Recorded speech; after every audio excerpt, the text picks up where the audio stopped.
o emprestador de dinheiro da Babilônia 50 moedas de ouro. Nunca antes na vida tinha Rodan, o fabricante de lanças, carregado uma quantia dessas em seu alforje de couro.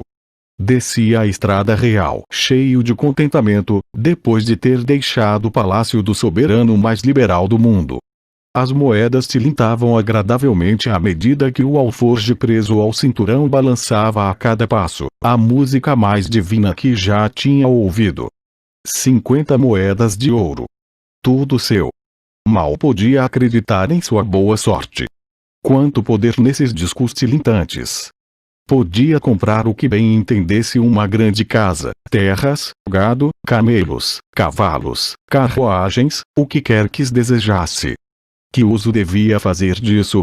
Nessa noite, enquanto entrava na rua onde ficava a casa da irmã, só conseguia pensar nessas cintilantes e pesadas moedas de ouro que lhe pertenciam. Ainda se recordava daquela noite, poucos dias antes, quando um perplexo Rodan entrou na loja de Maton, o emprestador de dinheiro e comerciante de joias e objetos raros. Sem sequer olhar à direita ou à esquerda para os artigos multicores cuidadosamente dispostos, ele atravessou o salão, dirigindo-se imediatamente para os fundos. Ali encontrou o amável Maton refestelado sobre um tapete, enquanto um escravo negro servia-lhe finas iguarias. Venho em busca de seus conselhos, pois me encontro desorientado. Rodan mantinha-se impassível, de pé, o peito cabeludo aparecendo pela abertura do casaco de couro. O rosto fino e descorado de Maton sorriu, esboçando uma amável saudação. Que imprudências andou cometendo para que se visse obrigado a procurar um emprestador de dinheiro? Deu azar em alguma mesa de jogo? Ou se deixou enredar nas malhas de alguma dama elegante? Conheço-o há muitos anos e não me lembro de já ter sido procurado por você para tirá-lo de uma enrascada. Não, não se trata disso. Não estou precisando de dinheiro. Estou, ao contrário, à procura de um conselho sensato. Mas ouçam isso. O que está dizendo? Ninguém recorre ao emprestador de dinheiro para aconselhar-se. Meus ouvidos devem estar me pregando uma peça. Pois é isso mesmo. Como pode? Rodan, o fabricante de lanças, demonstra mais astúcia do que todos os outros, pois vem à presença de Maton não em busca de ouro, mas de conselho. Muitos homens me procuram a fim de que lhes consiga dinheiro suficiente para pagar por suas loucuras, mas até onde sei ninguém ainda veio até aqui atrás de um conselho. Contudo, quem realmente pode ser mais hábil nesses assuntos que o emprestador de dinheiro, a quem geralmente se pede socorro nos momentos críticos? Você comerá comigo, Rodan, continuou ele. Será meu convidado esta noite. Ando. Ordenou ao escravo negro: estenda um tapete para o meu amigo Rodan, o fabricante de lanças, que veio me pedir um conselho. Ele será meu honrado conviva. Traga-lhe bastante comida e reserve-lhe a maior taça da casa. Escolha o melhor vinho, que ele bem o merece. Agora me diga quais são seus problemas. Trata-se de um presente do rei. Um presente do rei? O rei o presenteou com algo que acabou se transformando num problema para você. Que tipo de presente? Por ter ficado muito satisfeito com um desenho que lhe apresentei para uma nova ponta nas lanças da guarda real, nosso soberano me deu de presente 50 moedas de ouro, e agora me acho totalmente desorientado. Tenho sido quase a todo instante intimado por aqueles que gostariam de compartilhar essa riqueza comigo. E natural. Os homens sempre querem mais ouro do que têm e gostariam de ver aquele que o ganha facilmente dividi-lo com eles. Mas você não pode dizer não? Sua vontade não é tão forte quanto seu punho. Posso dizer não a muita gente, mas às vezes seria mais fácil dizer sim. Poderia recusar-me a dividi-lo com minha irmã única, a quem sou inteiramente devotado. Certamente sua própria irmã não pensaria em privá-lo do gozo de sua recompensa. Mas é em consideração a Aramã, seu marido, que ela gostaria que se tornasse um rico comerciante. Ela acha que ele nunca teve uma chance e me implora que lhe empreste esse dinheiro, a fim de que ele possa tornar-se um próspero comerciante, pagando-me então a partir de seus lucros. Meu amigo, comentou Maton, esse é um belo assunto para uma discussão. O ouro traz para o seu possuidor responsabilidade e uma nova maneira de agir com os companheiros. Traz o medo de perdê-lo e até de ser enganado.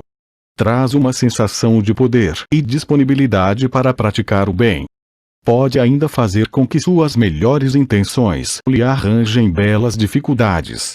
Nunca ouviu falar daquele fazendeiro de Nínive que podia entender a linguagem dos animais? Acho que não, pois não é realmente o tipo de história que os homens gostam de contar a uma pessoa ocupada com a fundição de bronze. Mas quero contá-la a você para que saiba que pedir emprestado e emprestar significa muito mais do que o simples fato de o ouro passar das mãos de uma pessoa para as mãos de outra.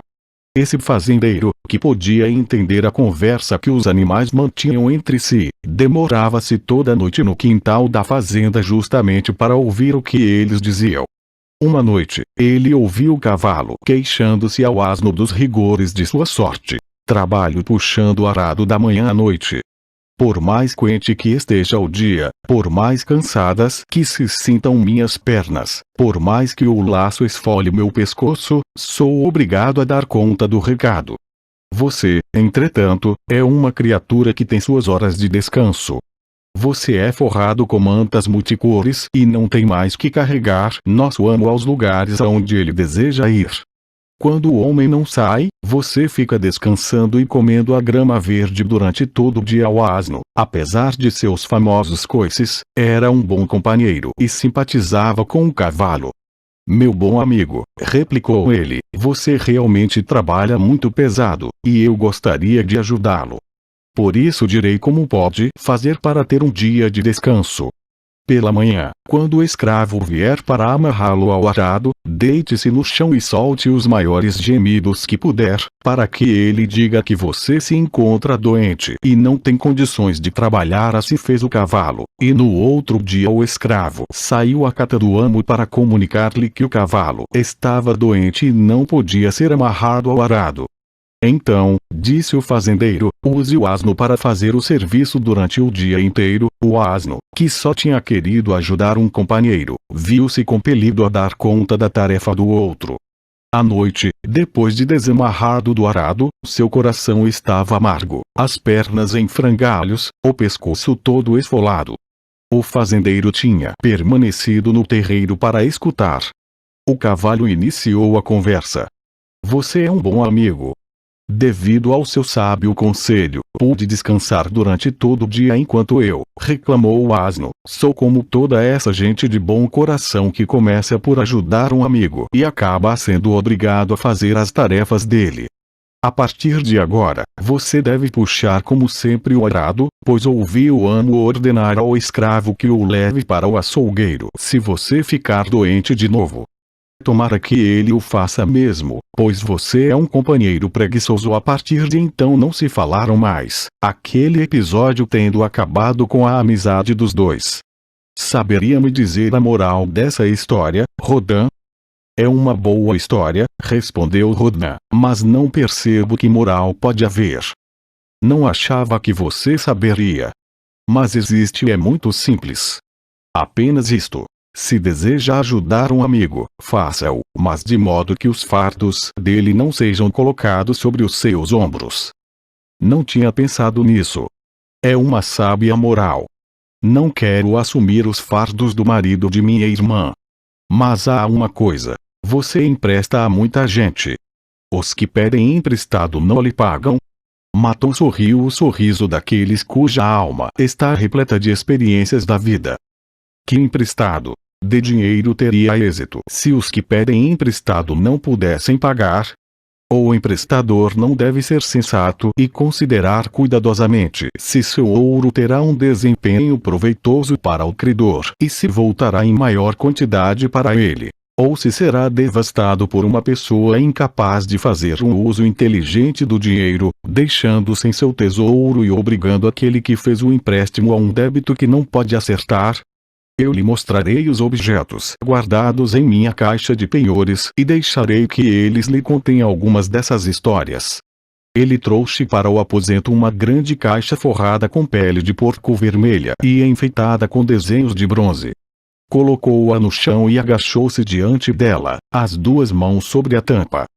Exijo de cada pessoa a quem empresto dinheiro um penhor que fica guardado nesta caixa até que a dívida seja saldada.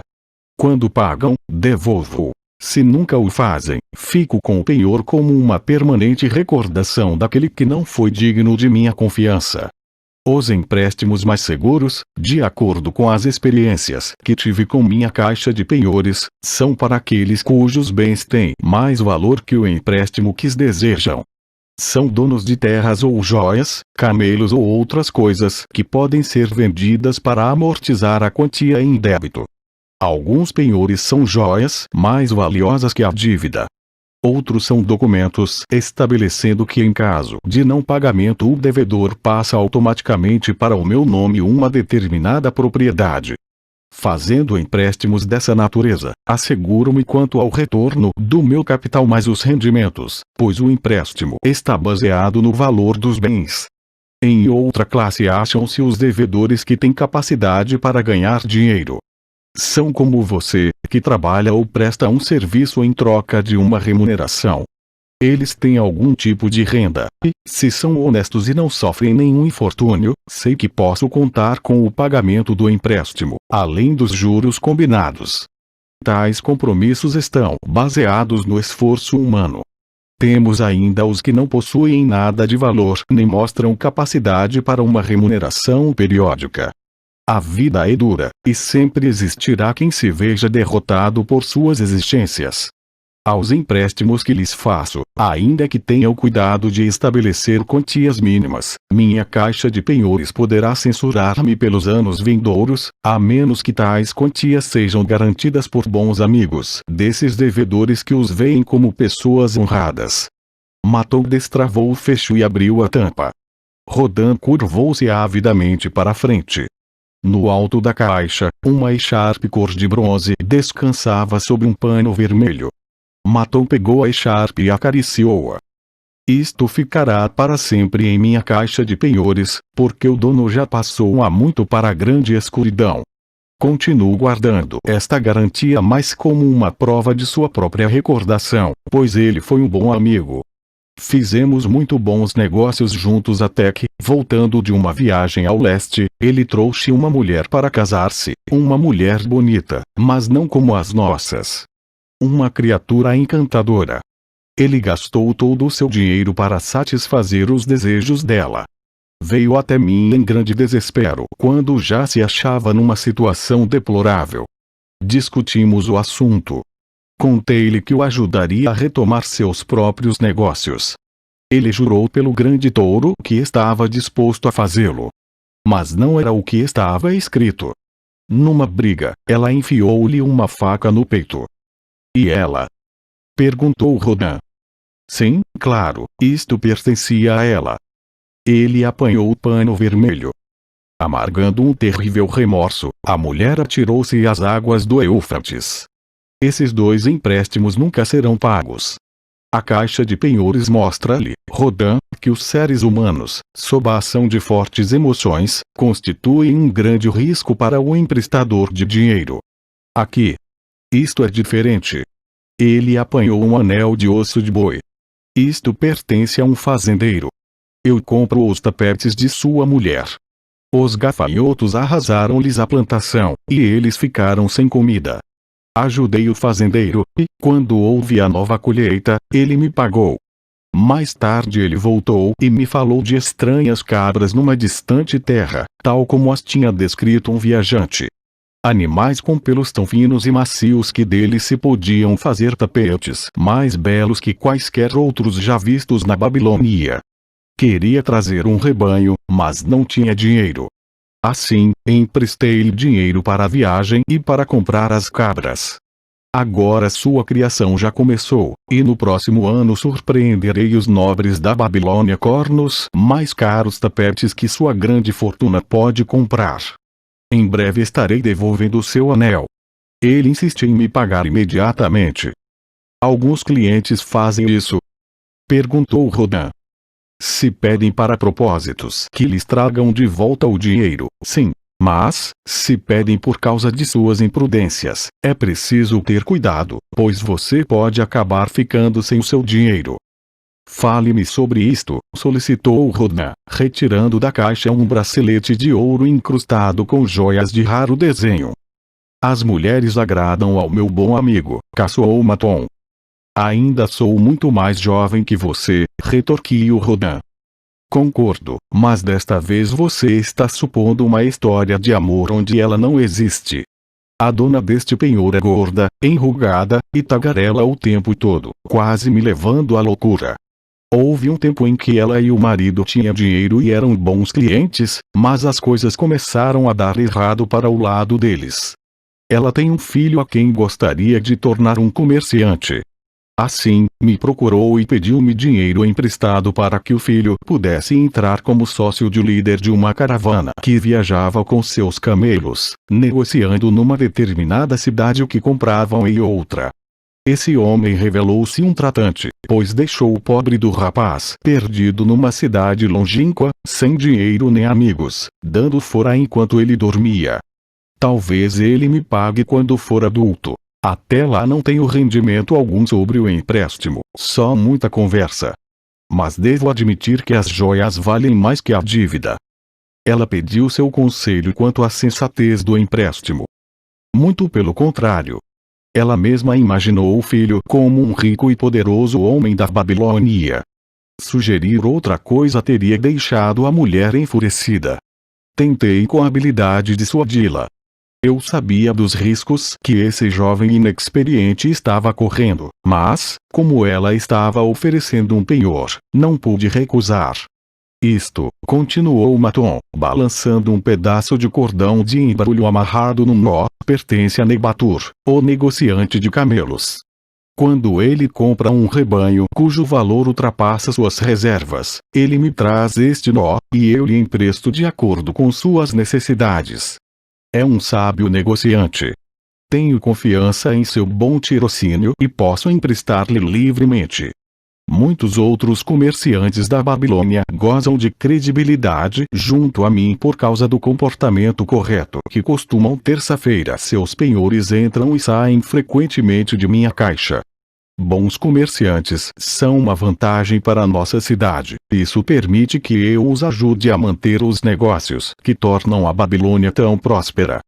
Maton apanhou um besouro feito de turquesa e atirou desdenhosamente ao chão. Um escaravelho do Egito. O dono dele não está preocupado com que eu receba de volta o meu dinheiro. Quando cobro, ele me responde: como posso pagar se o destino me persegue? Você já tem muito. Que posso fazer? O penhor pertence na verdade a seu pai, um homem de valor, de parcos recursos, que teve de hipotecar terras e gado para sustentar os empreendimentos do filho. O jovem conseguiu algum sucesso no início e logo ficou empolgado com a perspectiva de obter uma grande fortuna.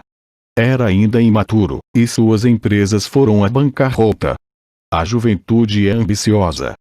Ela gostaria de encontrar atalhos para a riqueza e as boas coisas que esta propicia.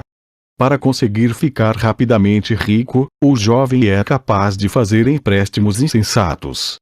Como ainda não reuniu um bom número de experiências, não percebe que uma dívida desesperada é como poço profundo aonde se pode descer muito depressa e ali ficar, por muitos dias, lutando em vão para sair. É um poço de lamentações e remorsos aonde não chega a luz do sol e a noite não traz um sono reparador. Mas não costumo tirar a força daqueles que pedem dinheiro emprestado. Encorajou-os, na verdade. Recomendo sempre, desde que seja para um bom propósito. Eu mesmo fiz meu primeiro negócio bem-sucedido com dinheiro emprestado. Todavia, o que pode fazer o emprestador de dinheiro num caso como esse? O jovem se acha em desespero e não consegue fazer nada. Está desanimado. Não tenta um menor esforço para saldar seu débito.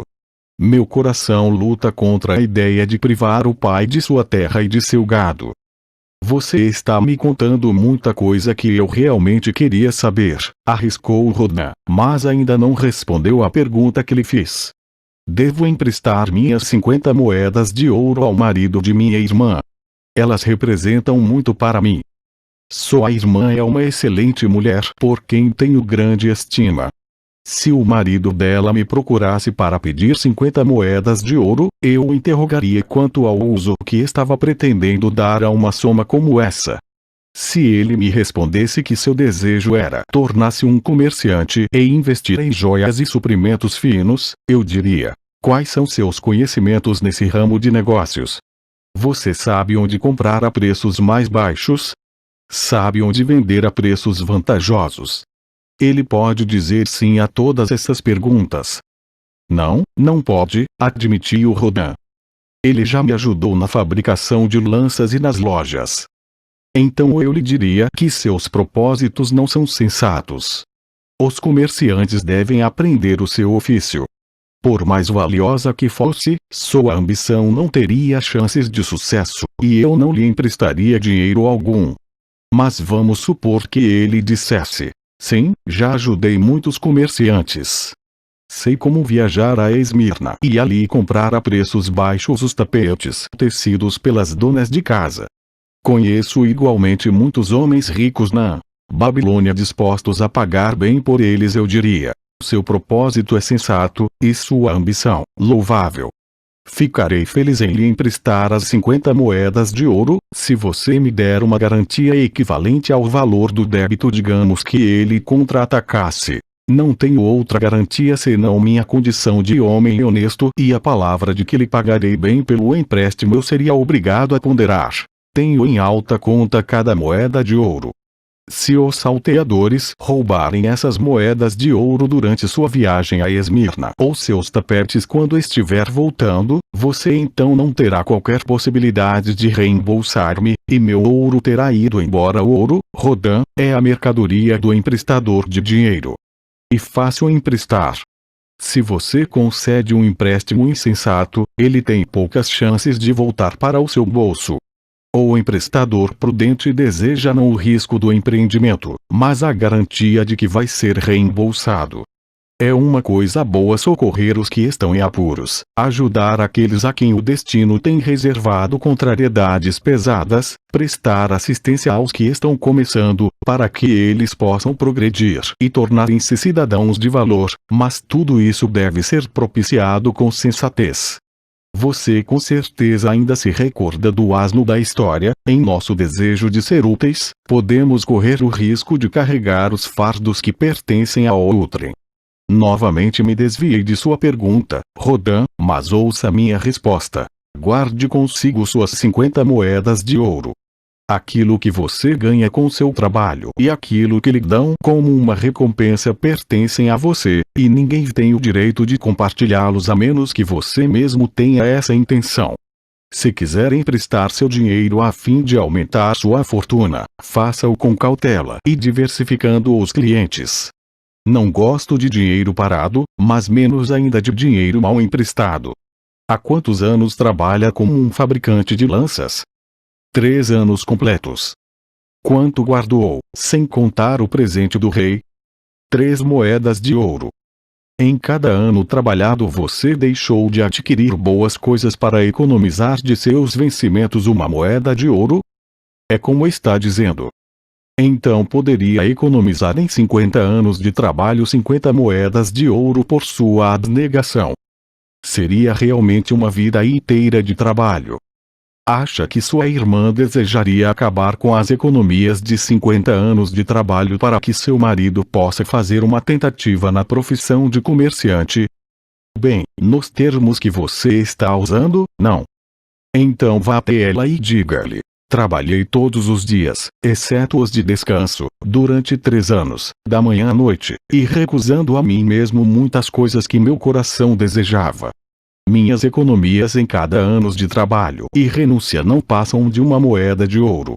Você é minha irmã favorita, e eu gostaria que seu marido encontrasse algo que lhe trouxesse bastante prosperidade.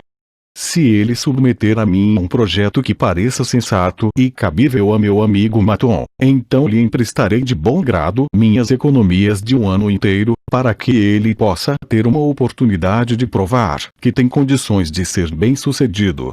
Faça isso, e, se ele tiver dentro de si a alma dos exitosos nos negócios, não encontrará dificuldade em prová-lo. Se falhar, ficará devendo a você uma quantia que poderá pagar-lhe em pouco tempo. Sou um emprestador de dinheiro porque tenho mais ouro do que posso usar em meu próprio negócio. Faço com que esse excedente trabalhe para os outros e dessa forma produza mais ouro. Não posso me dar o luxo de correr o risco de perdê-lo, porque trabalhei muito e recusei a mim mesmo muitas coisas para ter condições de guardá-lo. Por isso, não o emprestarei mais, se não estiver certo de que ele se acha em boas mãos e que voltará para mim. Tampouco o emprestarei, se não estiver convencido de que seus ganhos podem ser imediatamente pagos. Contei-lhe, Rodin, alguns dos segredos de minha caixa de penhores. Por eles, você pode perceber as fraquezas dos homens e a ânsia que experimentam em pedir emprestado, ainda que não estejam suficientemente certos de que terão como saldar a dívida. Por aí você pode ver quão frequentemente suas altas esperanças de obter grandes lucros, se apenas tivessem dinheiro, não passam de esperanças falsas, que eles não têm capacidade nem treinamento para atender. Agora, Rodin, você tem condições de usar sua recompensa para ganhar mais ouro. Pode até tornar-se, se quiser, um emprestador de dinheiro. Se souber preservar adequadamente o seu tesouro, ele produzirá muitos lucros para você e será uma rica fonte de satisfação e vantagens durante todos os dias de sua vida. Mas, se deixar escapá-lo, ele será uma fonte constante de remorsos e lamentações. O que deseja mais para esse ouro que você traz no alforje? Guardá-lo com segurança. Bem falado, replicou Maton, aprovando. Primeiro deseja guardá-lo com segurança. Acha que sob a custódia do marido de sua irmã ele estaria realmente a salvo de uma possível perda? Temo que não, pois ele não é um bom guardador de dinheiro. Portanto, não se deixe enlear por qualquer sentimento de obrigação em confiar seu tesouro a quem quer que seja. Se quiser ajudar sua família e amigos, busque outros meios que não o de arriscar a perda de seu tesouro. Não esqueça que o ouro consegue escapulir de modo inesperado das mãos de todos aqueles que não sabem guardá-lo com inteligência. Consumir sua fortuna de maneira extravagante é o mesmo que deixar que os outros acabem com ela por você. Depois da segurança, o que deseja para seu tesouro? Que ele me faça ganhar mais dinheiro. Novamente fala com sabedoria. Ele foi feito para ganhar e crescer o máximo possível. O dinheiro emprestado sensatamente pode dobrar seus lucros antes que um homem como você chegue à velhice. Se arriscar a perdê-lo, arrisca-se igualmente a deixar de ganhar tudo o que ele pode render. Por isso, não se torne a presa dos planos fantásticos de homens sem prática, que sempre acreditam encontrar meios de fazer o dinheiro alcançar lucros extraordinariamente altos. Tais planos são criações de visionários que nada sabem a respeito das infalíveis leis do negócio. Seja moderado naquilo que espera ganhar, para que possa garantir e gozar de sua fortuna. Empregá-la sob a promessa de retorno usurário é um convite à perda. Busque associar-se a homens em empreendimentos cujo sucesso é estabelecido, para que seu tesouro possa ganhar livremente com a perícia deles e ser guardado com segurança pela sabedoria e experiência deles. Assim, espero que você possa evitar os infortúnios que acometem muitos dos filhos dos homens a quem os deuses decidiram por bem confiar alguma riqueza. Quando Rodin quis agradecer-lhe por seus sábios conselhos, Maton fez que não ouvira, mas ainda disse: o presente do rei lhe propiciará muita sabedoria. Se resolver guardar as 50 moedas de ouro, você precisará ser realmente cauteloso. Muitos usos o tentarão. Ouvirá muitos conselhos. Numerosas oportunidades de fazer grandes lucros serão oferecidas a você.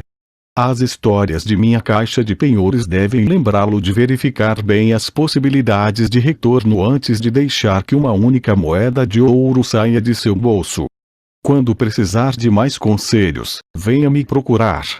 Eles são dados de graça. Antes de retirar-se, leia o que escrevi embaixo da tampa de minha caixa de penhores. Isso se aplica tanto a quem pede quanto a quem empresta dinheiro. É melhor uma pequena cautela do que um grande remorso.